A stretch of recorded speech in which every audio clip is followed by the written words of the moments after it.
আমরা আজকে কথা বলবো আমাদের একজন পেশেন্টের সাথে। রাকিবুল, কেমন আছো? এবং তুমি অ্যাক্সিডেন্টটা কিভাবে করলা?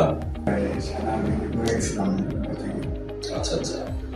তো এরপরে তো আমাদের এখানে আসলে ইমার্জেন্সি হসপিটাল, আমরা রাতে তোমার অপারেশন করি, তাই না? যদি আমরা তুমি দেখাই, এইখানটা তোমার একদম ঘোরা ঘোরা হয়েছে, তাই না?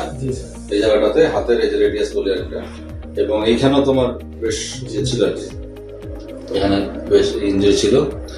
পরে আমরা প্রথম পর্যায়ে তোমার আমরা এক্সটার্নাল ফিক্সেটর একটা লাগাই যাতে হাতটা টিকে যায় আর কি, তাই না?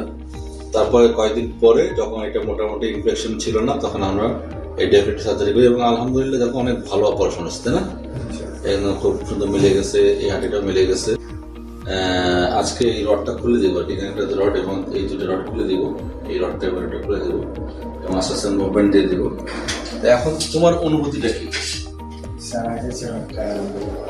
ভালো যে তুমি তোমার একটা ওই সময় তুমি তো খুব হোপলেস ছিল যে কোথায় কিভাবে ট্রিটমেন্ট হবে, তোমাদের তো একটা খুব ইয়ে ছিল। তোমাদের ওখানে একটা অ্যাক্সিডেন্ট একজন মারা গেছিল, তাই না? হ্যাঁ, তোমার সাথে আরেকজনের তো পাও কেটে ফেলতে হয়েছে। তোমার যে আমরা চিকিৎসা করছি, তুমি হ্যাপি কিনা? হ্যাঁ, যে তোমার হাতটা এখন আগে তো টিকে গেছে, ভালো আছে, ফাংশনিং আছে, সব হয়ে যাবে, তাই না? ঠিক আছে, তো আমাদের জন্য একটু দোয়া করবা। আমাদের চিকিৎসা তুমি হ্যাপি, হ্যাঁ, আবার তুমি যাতে কাজে ফিরে যেতে পারো, এটা আমরা আশা করি। আল্লাহ তোমার সুস্থ করুন, দ্রুত তুমি কাজে ফিরতে পারো। হ্যাঁ, আসসালামু আলাইকুম।